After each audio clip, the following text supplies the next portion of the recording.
Hello, everyone. This is Father Paul, and I hope you're having a good day. You're listening to Copts in Conversation.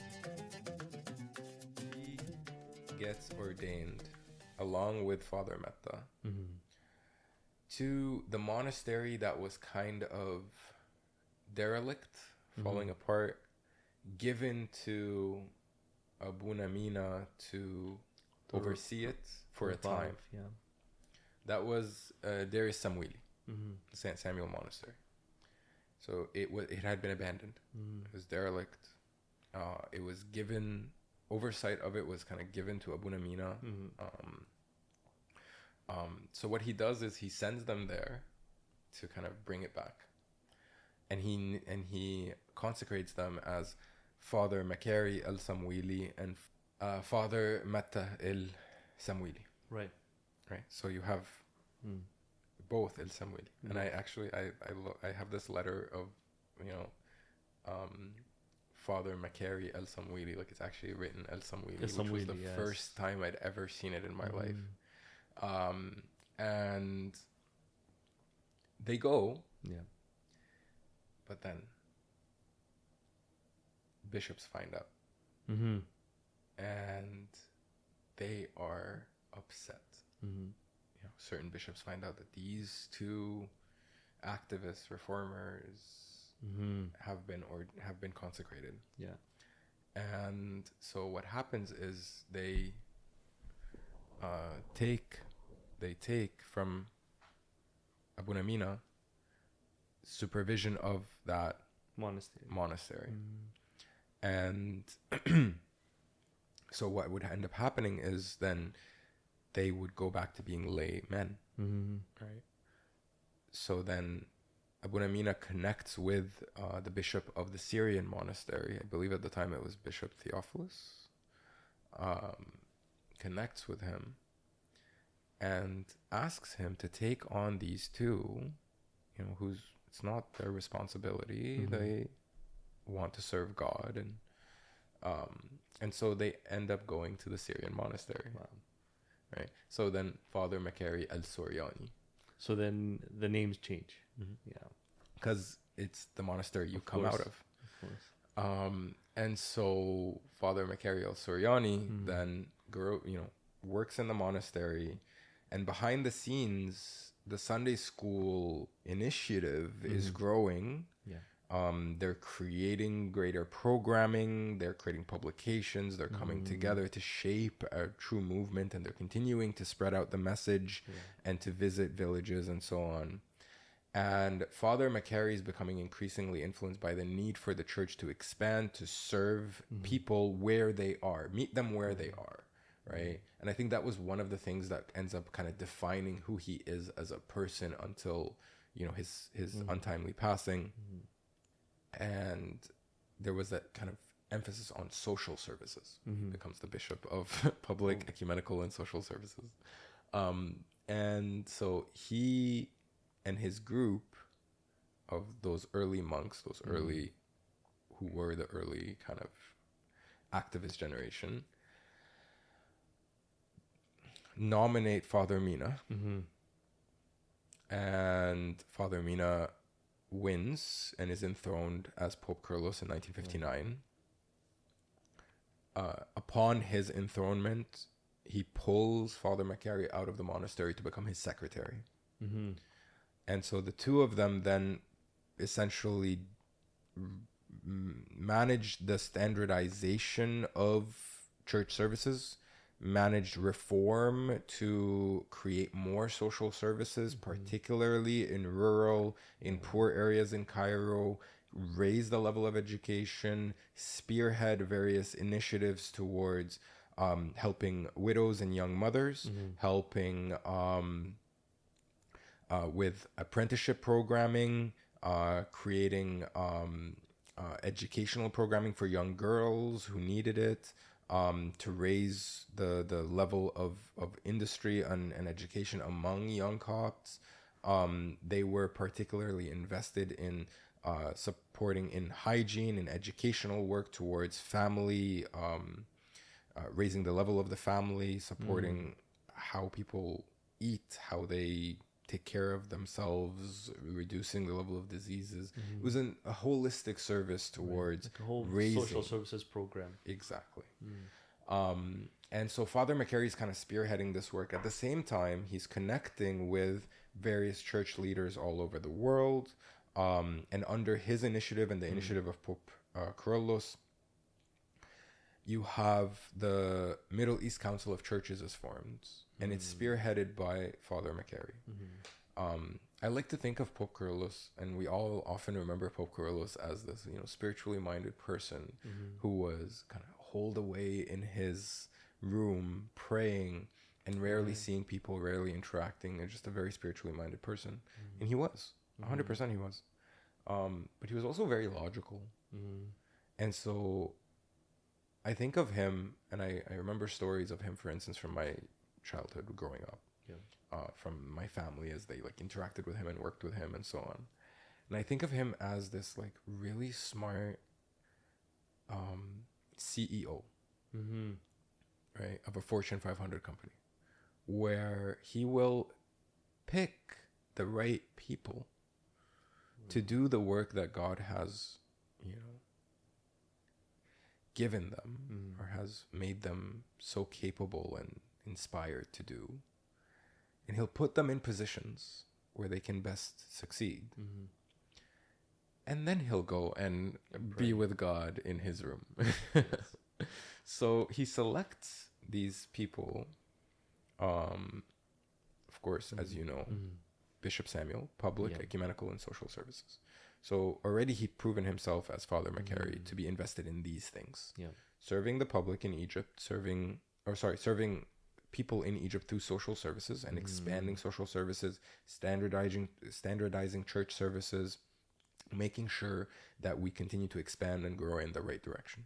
He'd already proven himself on the ecumenical front in connecting with other church bodies and inviting delegates to Cairo to meet with Pope Kyrillos, in focusing on regional councils, but also being heavily involved in the World Council of Churches and defending the Oriental Orthodox position in those spaces. And he'd also proven himself capable of navigating local Egyptian politics to support the emigration of Copts, to support the building of certain projects to facilitate that social work. This is very tricky work. Exactly. Right. And so when it was time to select general bishops, which was the first in Coptic church history, by the way, a general bishop is not married to a diocese. Right. And so that is new. And so in 1962, he selects Bishop Samuel as Bishop of Public, Social, and Ecumenical Services. And he selects Bishop Shenouda for education. And then as Bishop Shenouda grows in that role, right, and is holding these Bible studies, is supporting the religious education of young Copts, he splits that general bishopric into higher education and cultural education. And so then he ordains Bishop Gregorius to take on half of that mandate. And so there is reasoning behind his actions. Right. Because again, I'll keep saying this, Pope Kyrillos is the CEO of a Fortune 500 company. Like, I think if timelines were to shift and the world were different, that's what I imagine him being. Yes. I see what you mean. But, thank God things worked out the way they did. Yeah.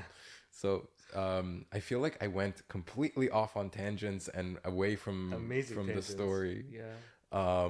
Which helps us, gain perspective in that larger picture. What else was happening? Because it's not just about why this particular decision was made. It was like there's a larger picture that we need to take account of, right? Yep. So when that split happened between higher and cultural education, what happened with the Sunday school movement? So the Sunday school movement is still growing, and it still, has a great deal of influence from these key figures that are heavily involved. And so even Father McCary, in his service to Pope Kyrillos, is still very much overseeing initiatives Mm-hmm. toward the Sunday school movement in Egypt. But however, their focus now shifts away from let's do all of these things outside of the church's purview, Mm-hmm. to let's make it all in the church's purview. Right. So then the Sunday school movement becomes more and more integrated into the church. Into the church, right? Especially as these, monks, Father McCary, Father Anthony, who becomes Pope Shenouda, and others are working within the church now, aiming to expand that work. And so Father McCary, for instance, was under Pope Euseb. So this is before Pope Carlos. Under Pope Euseb, Father McCary in 1954 fights along with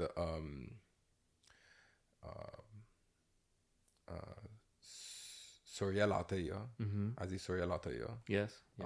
and others to push for the first delegation, Coptic delegation, to visit and participate in the World Council of Churches. And this happens in Evanston, Illinois, at that meeting. And the thing is, and this is something that probably most people don't know, this was the second meeting of the World Council of Churches, right? The previous meeting, I believe, had happened in 1948, something like that. The Coptic Orthodox Church is one of the first signatories of the World Council of Churches. Right? And that's because a rogue priest took off. He was from a well-to-do family, took off, and attended that first meeting and signed the Coptic Church as one of the founding members of the World Council of Churches. Wow. Right. And so most people think that we're latecomers to the game. Joined the game, in that second meeting. But actually, we were one of the named signatories in that first meeting. And so Bishop Samuel, or Father McCary at the time, and Aziz Soriel Ataya, and Eris El-Masri, who's a famous author and educator in Egypt of a well-to-do family who had a great deal of influence on our early developments of our church in that period. They go and they attend. And they participate, and our role in that world, in that ecumenical world, continues to grow, right? Because it was heavily Protestant, at the time. And so the introduction and influence and greater influence of Orthodox churches as well as other denominations really begins to shape the ecumenical movement in new ways into the 60s and 70s and so on. And especially because then, of course, the Catholic Church is changing with the Vatican Councils, and becoming more open towards greater dialogue with other churches, and reducing its heavily kind of ornate and rigid laws around liturgical practice and relations with others and so on. So it's a big time of change. A lot of shift. And coming back to the Egyptian context, I would say that the Sunday school movement is growing. So for instance, you can think of like between the 1890s to the 1940s, you have about 85, 86 Sunday school branches opening in Cairo and its provinces. That nearly doubles in the next 10 years. And so it's growing rapidly, and then the influence of these key figures is helping that growth, integrating into the church programming, under the oversight of church officials. And so for instance, the Sunday school movement then comes under the direct oversight of a general Bishop Shenouda, in many ways. And so there is that greater structure and control, as that influence of that general bishopric continues to grow over the education of young Copts. There is a need by the Patriarchate to split that diocese, to split the work between two bishops. And so Bishop Gregorius was brought in, father متى بيعمل مشاكل let's monastery. keep him in the monastery. So yeah. And it's interesting to see where we came from and where we are today with respect to Sunday school, because there was so much oversight from the patriarchate, whereas today it's almost exclusively the decisions are being made locally at the diocese level, but a lot of the times at the parish level, right? And it was the same then. I wouldn't say that it fell directly, like every aspect fell directly under the control, but there was a need to standardize it, right, and to create consistency in programming.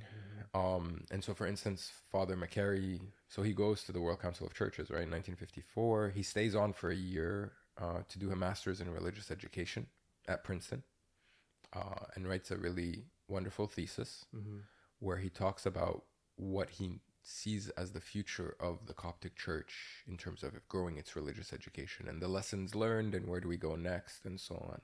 That was 1955. It's fascinating to hear him.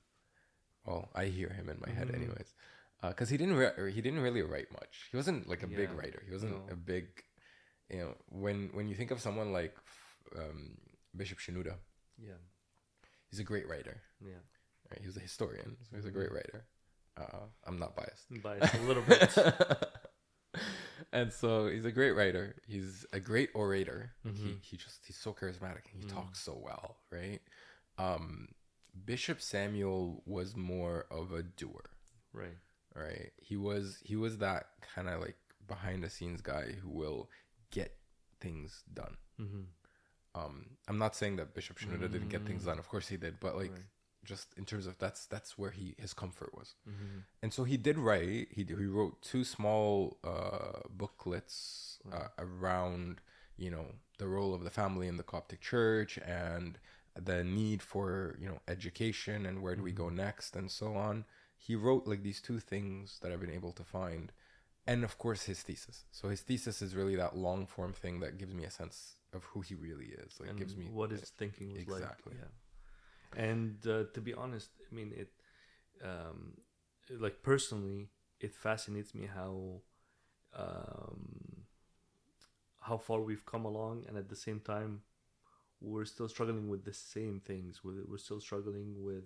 We have the same kind of questions that we're asking about education and our role in larger society and our relations with other churches and other denominations.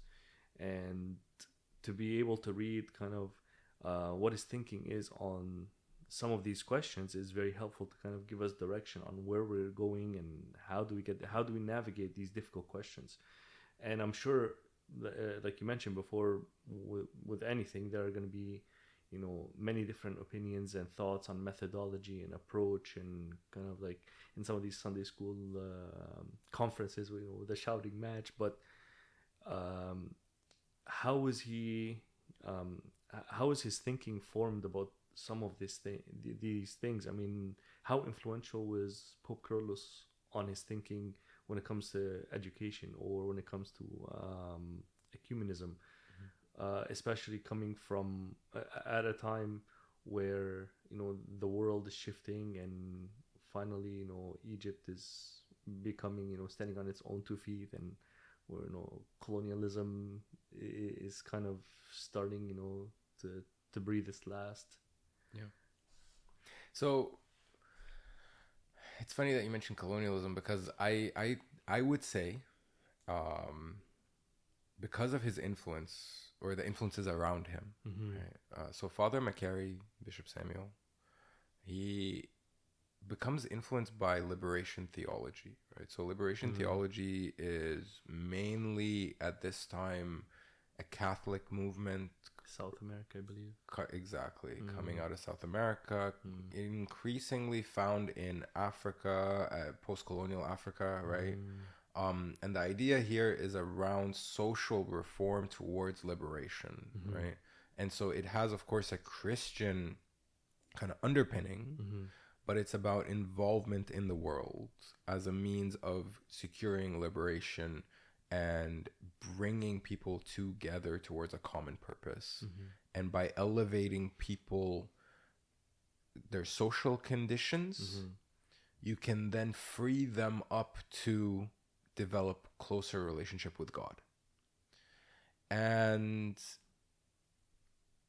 of course, it's about, the equality of all peoples. And so Bishop Samuel's writing, and it's really fascinating because beyond his thesis, I managed to get kind of these planners and booklets of his over the years that he was general bishop. And in those, you have little scribbles of notes of him attending various ecumenical councils in Vienna, in Lebanon, in the US, in everywhere, right? And so he'd be writing these notes, and it is screaming liberation theology, right? Because that's the context, that's the world he was involved in. Right. And so he's also one of the kind of leading figures of the Middle East Council of Churches and the All Africa Council of Churches, right? And so he's very invested in this world. And you see that in the kinds of work that he's establishing in Egypt. His mentality that I like to kind of think of, how would I capture who he is, right? Is khidma maskuneya, right? Like he's invested in social services. But why? Because again, the more that we're able to meet Copts where they are, remember I told you, like, meet Copts where they are, right? That's his thing.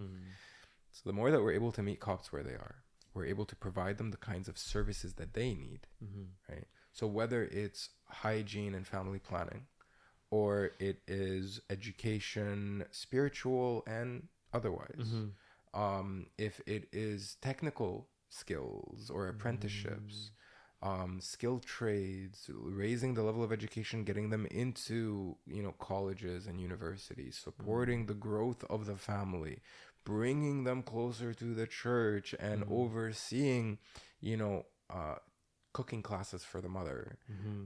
All of these elements of Coptic life, if you're able to raise them or raise their level of life, then that will free up time for them to devote to God and to learning about their faith and their church. Right.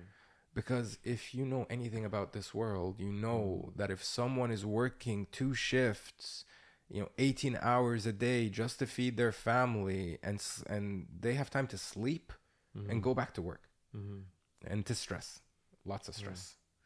And if the mother is illiterate, ill-educated, not able to do much other than to cook for the family, then she's not going to be able to do much. And the thinking of the time, of course, is the mothers are the are the homemakers, but also they are responsible for the next generation. Right. They educate the nation. Yes. Right. Yeah. They birth the nation. They educate the nation. Yes. So they're not able to do that. Then the young people will grow disconnected from who they are. They will grow in a stressed home. They will be pushed out to do labor for the family economy at a very young age.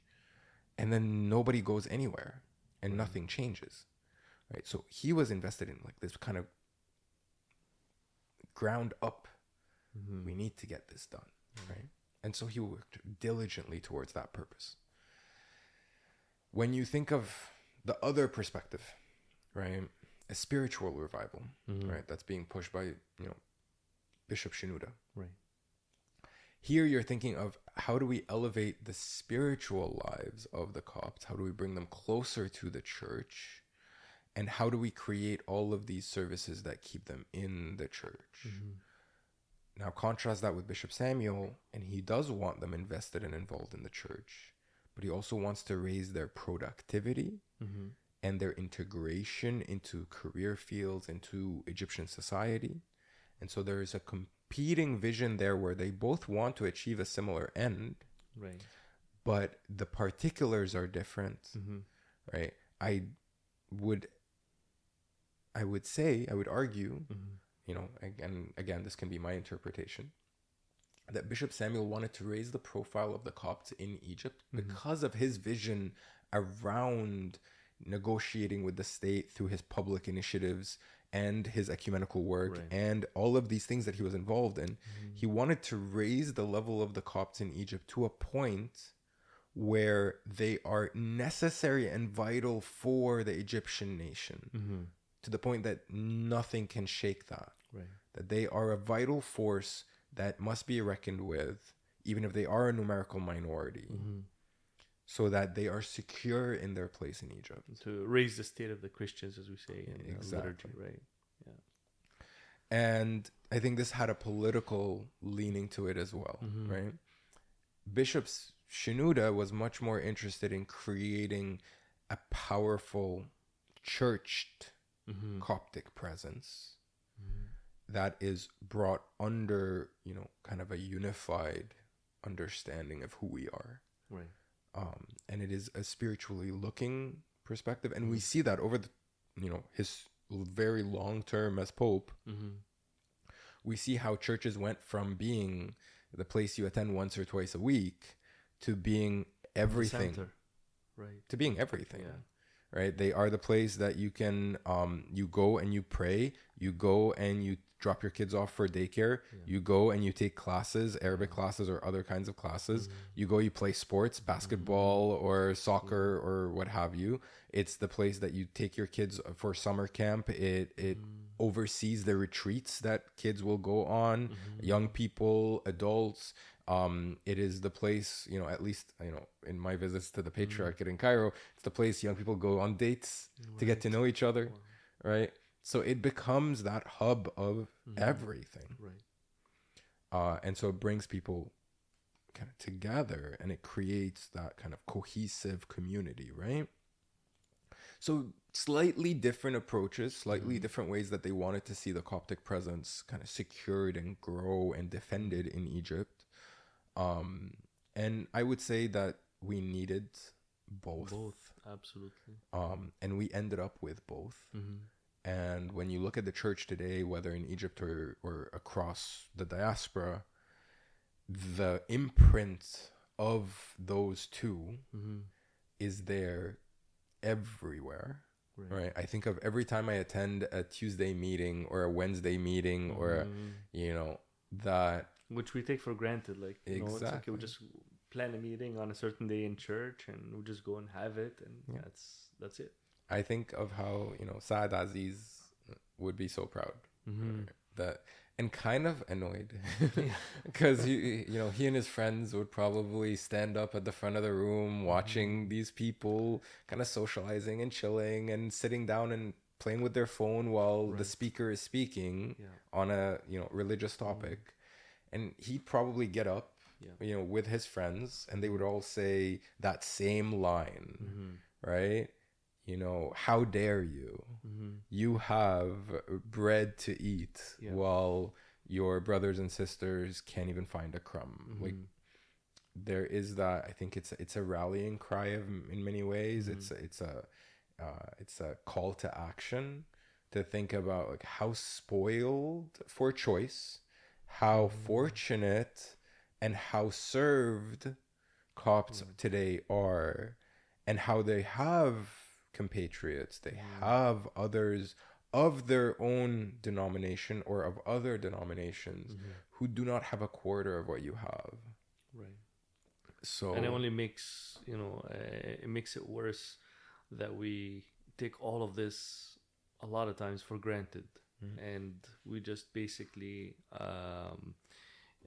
now become more picky, with our choice of spiritual activities that we engage in, because we have such an offering, such a huge amount of things that are offered to us by the church constantly, and it becomes this thing that, like, for lack of a better term, like it loses value, right? And I find beauty in the struggle, where they had to struggle to figure out how are we going to pay for, to keep the church open for the gas that we're going to be using to warm up the church, to light up the church for the 1 hour, 2 hours where we're going to be there. And there's beauty in this, versus just kind of coming in and everything is prepared for you. You really don't have to struggle much. It's less of a participation and more of like spectator kind of mindset. You're just going in, enjoying some sort of show or offering that some group of servants have worked to prepare and to present. I think what you need to do, Abuna, is just turn off the church and turn off the lights, and then tell them it's Sarafu. And get them to think and kind of fight for it a little bit, because I feel like and this is life ultimately, right? If you get anything too easy, you don't appreciate it. If you have to work for it a little bit, then it means something to you. And we see that everywhere. The easier we make things, what ends up happening is that the results are not what you'd expect them to be. People don't respond well when things are too easy. Like when things are difficult, you struggle. You tend to appreciate it more, and you know it more. So like one of my favorite experiences, because I read about these people, right? Like I spent so many years immersed in that, that generation of the 30s, of the 40s, the ones who really, I would say, changed the face of the church by going into the church hierarchy and reforming it from within. Right. And I had the opportunity, it's a couple of years ago now, to sit with Amba Bachomius. And so I'm sitting with Amba Bachomius. Metropolitan Bahira. Yes. Yeah. I'm sitting with him, and it was the first time that I felt like I could see that generation in his face, in his actions, in his reactions. There's this peace to him, and there's this glow to him that I can't describe it. He knows his Bible like the back of his hand. He knows his faith inside and out. He is so firm in his belief, but so calming in his presence. And he is a true father. Right. And so when I sat with him, I felt this immense kind of sense that I was glimpsing that generation. Right? Because he was a student of Bishop Samuel. He loves him dearly to this day. And it's part of the reason that Pope Tawadros was the first pope. Well, not the first pope, but Pope Tawadros made it a goal of his to commemorate Bishop Samuel annually for his annual death anniversary. And so it was because Pope Tawadros came out of that service under Metropolitan Bachomius that he learned of Bishop Samuel so well. And so I remember that moment, like, sitting with him, how so deeply entrenched in his church and his faith, but how calming his presence. And I had the blessing actually of going on a service trip with Amba Bachomius about 10, 12 years ago. And a lot of what you described Bishop Samuel did, Amba Bachomius is doing in his diocese. A lot of the social programs, it was amazing. It was almost, hard to keep up with all the things that are happening and all the programs for, that, what was that saying? Meet the people where they are. That's exactly what it is. And that same school, same line of thinking continues. It was Bishop Samuel who selected him, I believe, to start the church. Was it in Kuwait or? Not sure. I believe so. Anyways, it was like he told me so many stories of Bishop Samuel. Like he looked to him as a father, as a brother, as that. And it's lovely, and so that was for me the moment that I got a chance to glimpse that generation in person. You can read about something, but I think seeing just the impact of it, that legacy of it is there. Yeah, the embodiment, absolutely. But yeah, they fought, and they struggled, and they learned inside and out who they are, what they stand for, what their faith is, to be able to preach it, to be able to, and not preach it just to the outside world, to their own, who knew nothing about it. And I think that leaves a mark on you. When you fight for something, it becomes truly yours. Right. And so maybe, again, I'll come back to this, Abuna, make it a bit harder. They need to fight for it to make it theirs. Well, that's the thing. If you remove the struggle, you're not doing a service. You're doing a disservice to the people, right? If you just make it too easy, too accessible, it becomes kind of this thing that's of little worth, little value, right? And, if you imagine going back to the end of the 19th century, beginning of the 20th, and things were different somehow, that these struggles weren't there. We didn't have, a problem with education, illiteracy, didn't have any of these social problems. If we didn't have these, where would we be today? This pivotal moment of Father Macarius going into the monastery, and then what if he didn't? Where would we be today, right? So you see the hand of God and divine providence providing, placing the right person in the right place at the right time, and with Pope Carlos being able to see that, and Abu Namina being able to see that, and putting them where they would flourish and their gifts would grow and multiply.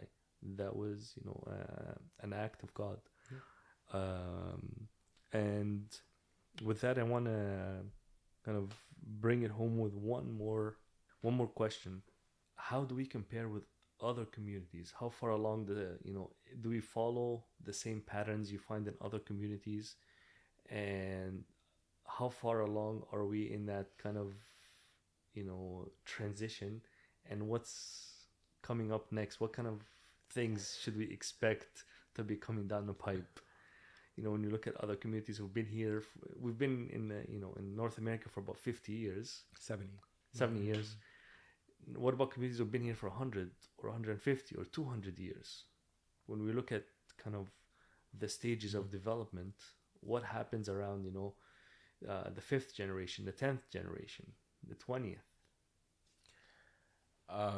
There's this popular saying in immigration studies, what the father remembers, the son chooses to forget, and the grandson wishes to return to, or something along that line. And so you see this kind of repeating over and over and over in various immigrant communities, where that first generation that comes, they still feel so bound to the homeland.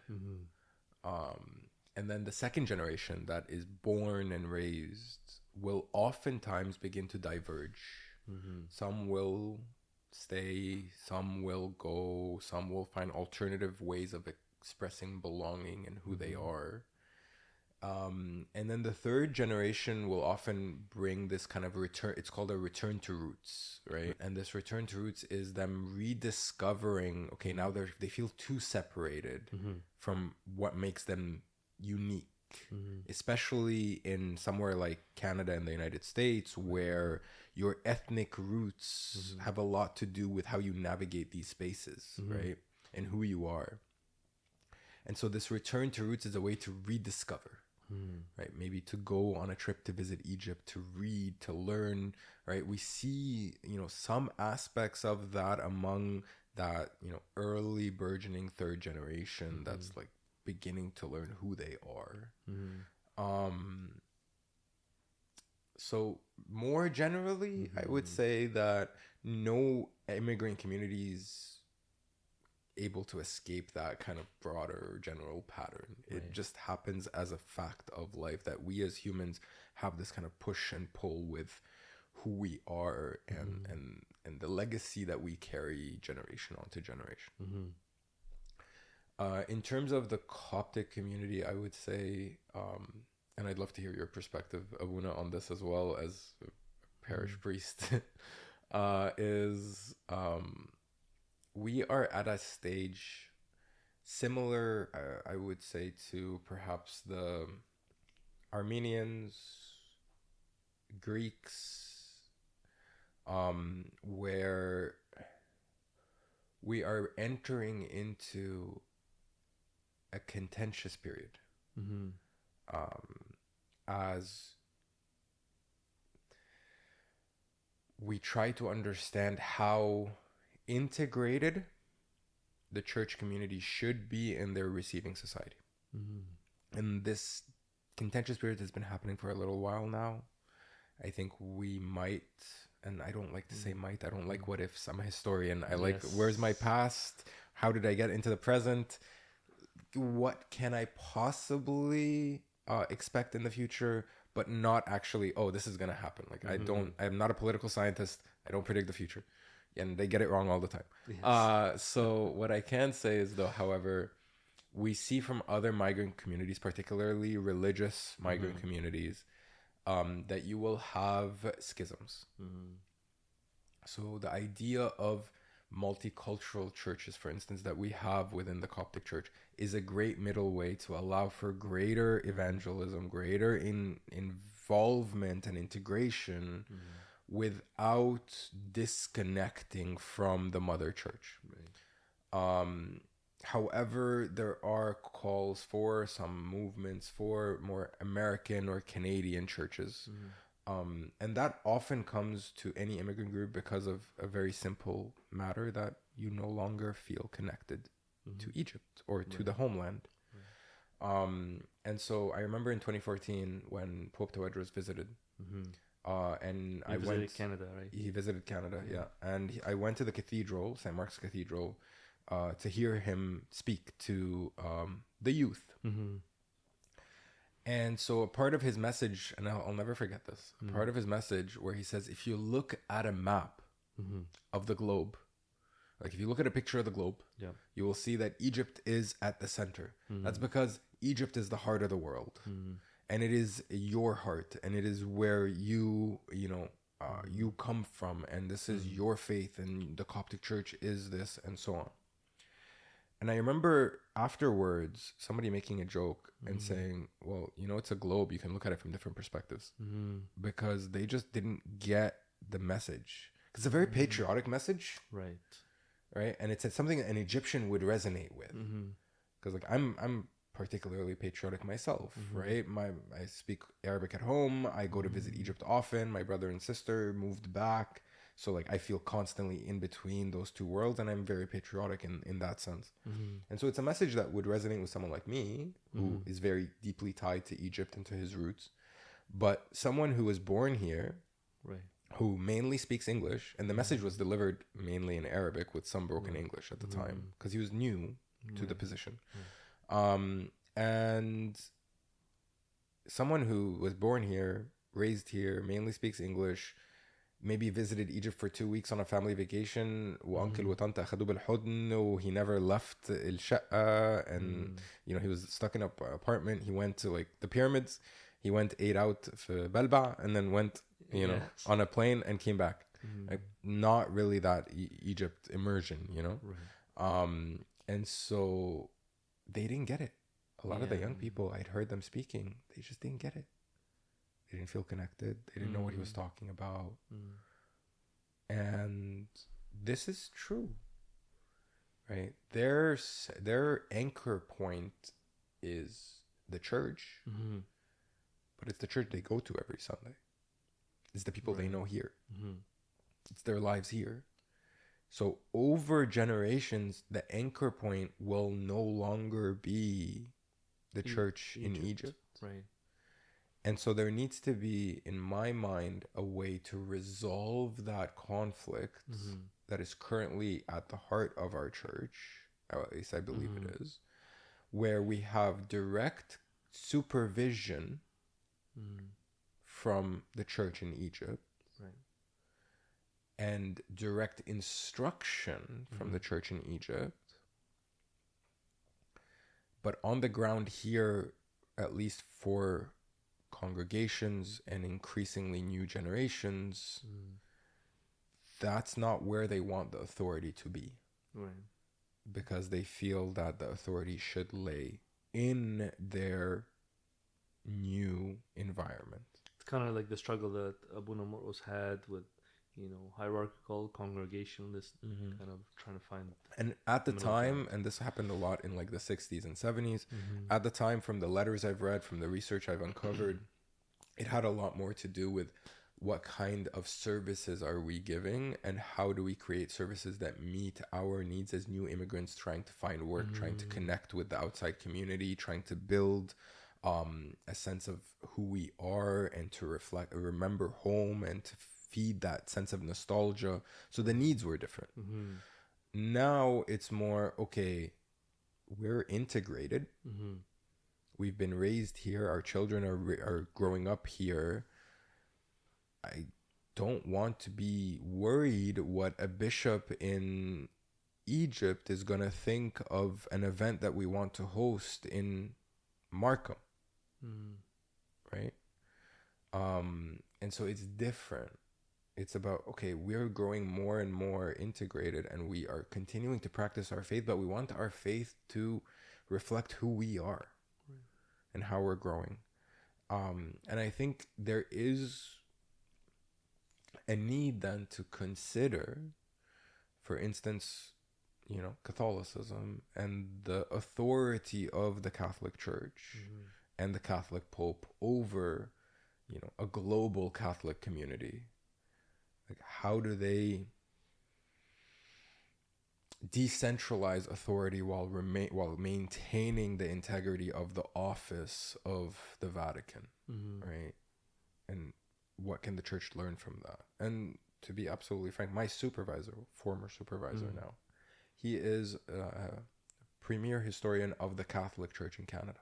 And so he wrote this fascinating book early on in his career. This came out in the late 80s, where he broke down the sovereignty crisis or the that kind of authority dilemma between the Catholic Church in Quebec and the more Anglo influences of the Catholic Church in English Canada, right? So Franco and Anglo tensions, as well as the authority of the Church in Rome.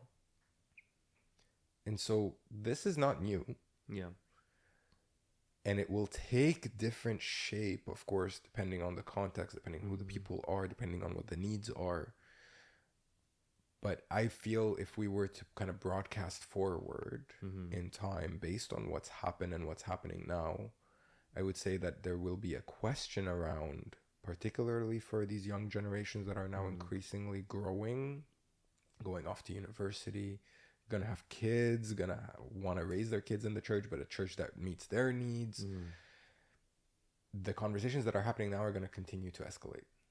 And so the church is going to need to find a way to respond and to respond effectively to find a balance, because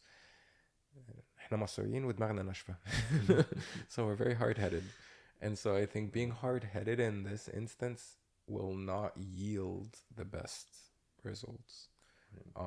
So that's something that I think is a challenge. And it will feed into other challenges that I'm sure you've encountered, as to retaining young people, as to instructing them in a way that they can navigate the changes in the secular society around them. A lot of it will boil down to, how do you make sure that the faith that they are involved in, that they are invested in, that they love, continues to meet them where they are. Right. So I'll come back to Bishop Samuel. Meet them where they are. Yes, absolutely. Yeah. And not to kind of go off on a tangent, but with Sunday school in particular, sometimes it seems like the answers to questions are the kinds of answers that are given, were the kind of answers given in the 1940s and the 1950s, and they don't take too much into account that we're in a different context. We're in Canada and we are in 2020s, right?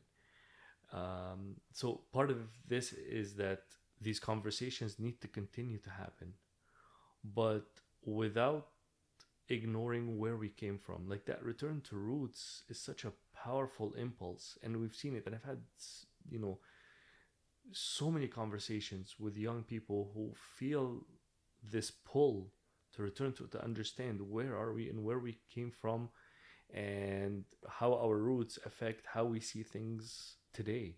And it's maybe it used to be in the 50s and the 60s, kind of like the, the pressure to conform and just everybody look the same. But now, diversity is being celebrated so much that, like, no, I want to know what makes me unique, and and just even that thought kind of drives people to look into where we came from and our own history. And the modern history of our people isn't this simplistic kind of retelling of a few events or a few characteristics. It's very complex, and as you've presented it today, beautifully, it's multi-layered. There's so many things happening, and we see in all of this the hand of God just guiding people and guiding the church to where we need to go and where we need to be.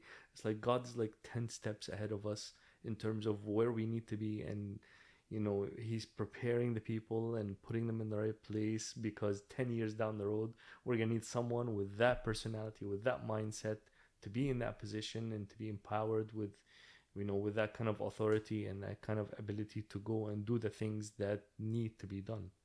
And for us today, there's definitely a need to continue to have these conversations. And it's not just conversations about how many churches we need. It's very important, like, how do we fit in the society that we fit in, and how do we prepare ourselves, and how we translate history from Arabic to English, but almost translate 1950 into 2020. Right? And translate it into a way that takes context seriously and takes our current situation earnestly, not just kind of making light of the situation or kind of diminishing kind of the impact that where we are has a lot to do with how we see ourselves, right?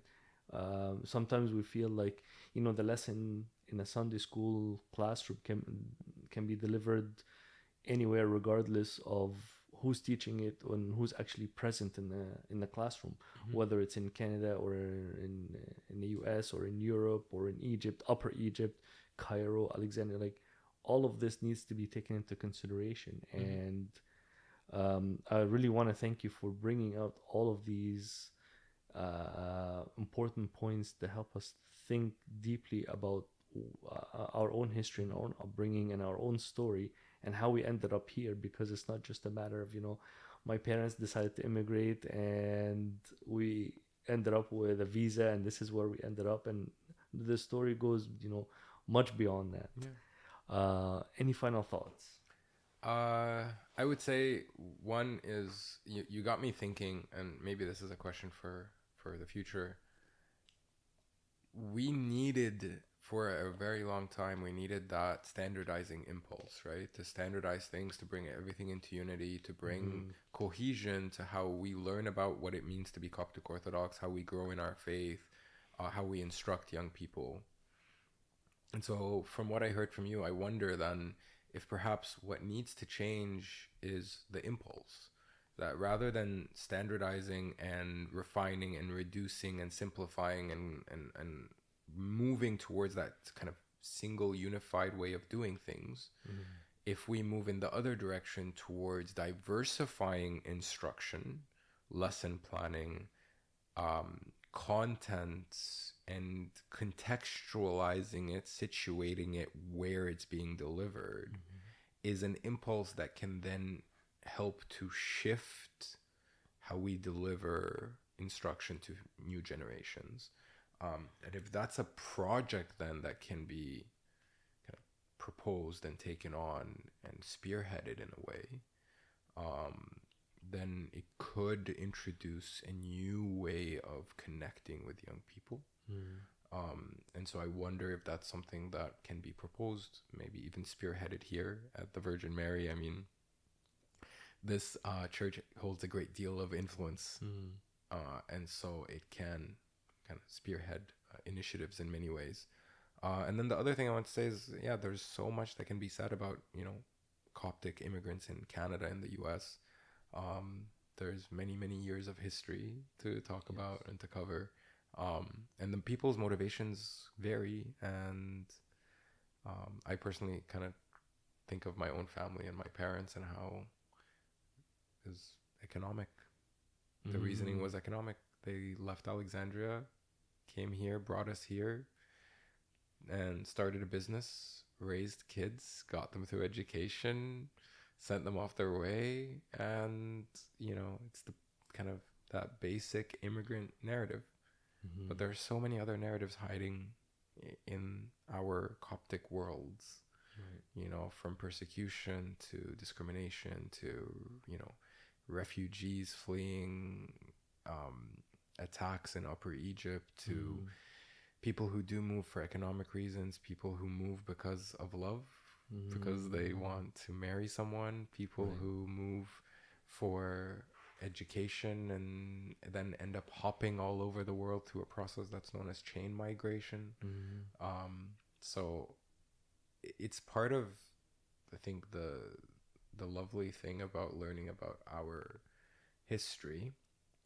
And it's the reason that I started Egypt Migrations, and the reason that we do oral history work and preserve it at the Clara Thomas Archives at York University, is to keep a record of those stories that show the variety of our lives, but also the patterns of that immigrant experience, right? And so I think if I was going to end anywhere, I would say that we can continue to collect stories, preserve them, listen to them, learn about who we are. Because I'm sorry, but if you don't know your own history, you won't have a future. And on that note, I'd like to thank Dr. Michael Akladius for being with me today. And again, you can follow along with his work on www.michaelakladius.com and his forthcoming book, Ordinary Copts, Ecumenism, Activism, and Belonging in North American Cities.